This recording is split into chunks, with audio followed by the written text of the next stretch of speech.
अस्सलामु अलैकुम व रहमतुल्लाहि व बरकातुहू। रब्बि इश्रह ली सदरी व यस्सिर ली अमरी वाहलुल उक़दतम मिन लिसानी यफ़क़हू क़ौली। आज बात हो रही है doctor Bhimrao Ambedkar, father of constitution.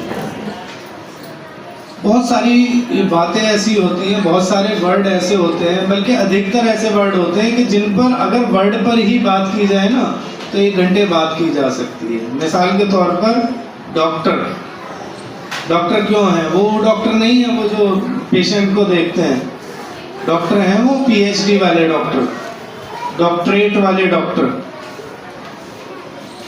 तो बहुत सारी बातें इस पर भी, अगर इस पर बात करें तो बहुत वक्त चाहिए इसको समझाने के लिए कि पीएचडी के बाद डॉक्टर कैसे लगता है। डॉक्टर 2 तरह के होते हैं, एक पीएचडी वाले होते हैं और एक होते हैं जो पेशेंट को देखते हैं। 2 तरह के डॉक्टर। ठीक, डॉक्टर भीमराव अंबेडकर के बारे में बात चल रही है।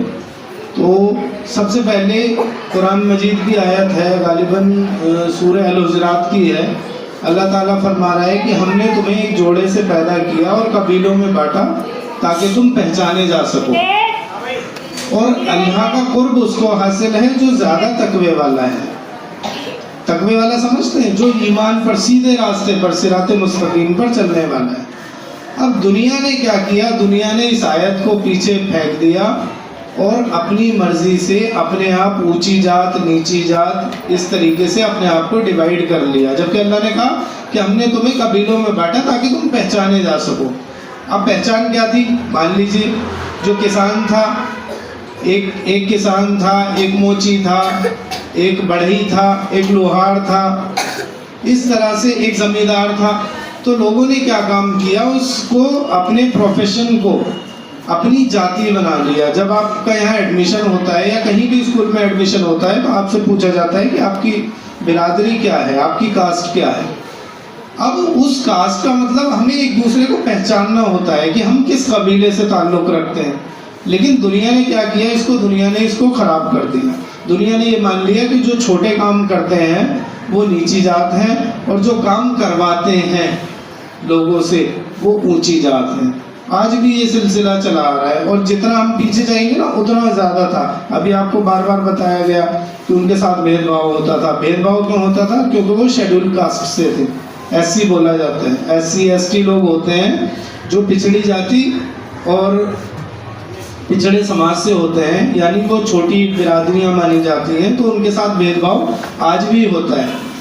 आप एहसास नहीं कर सकते हैं कि अब से तकरीबन 30-32 साल पहले मैंने खुद अपनी आंखों से देखा था कि जहां हम अपनी नानी के घर जाते थे वहाँ पक्के टॉयलेट नहीं हुआ करते थे।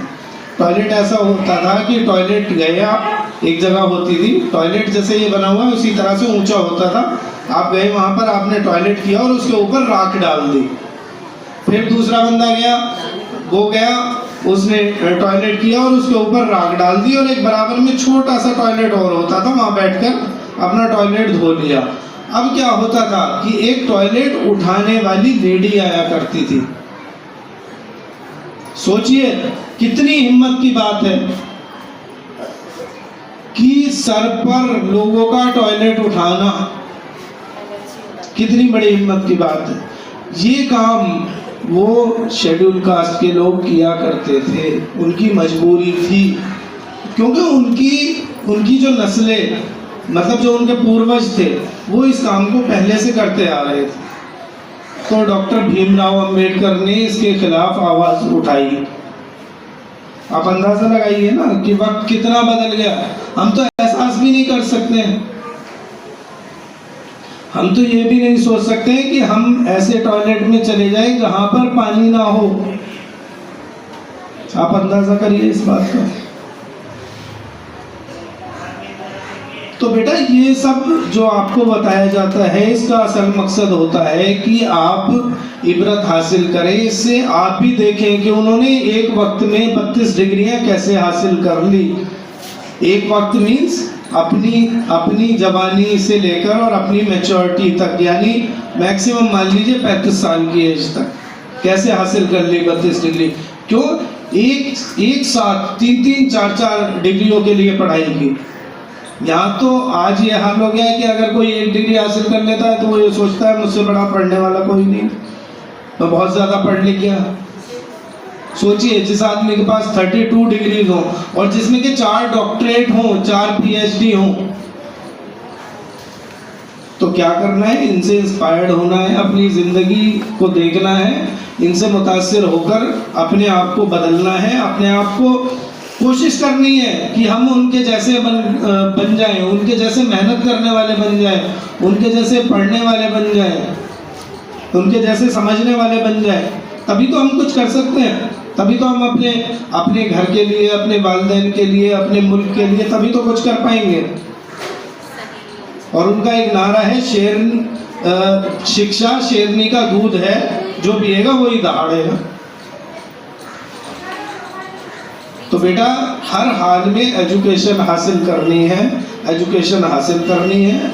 और कोई भी, हमारे यहाँ तो मुस्लिम्स में बहुत कम ऐसा है कि कास्ट को लेकर बहुत कम बातें होती हैं, बाकी और अदर जो मज़हब हैं उनमें कास्ट को लेकर बहुत ज़्यादा फ़र्क किया जाता है। आज भी है, गाँव में आप देखेंगे तो गाँव में आज भी शेड्यूल कास्ट के लोग चारपाई पर नहीं बैठ सकते, अपनी शादी ब्याह उस अंदाज से नहीं कर सकते जिस तरह से और लोग करते हैं।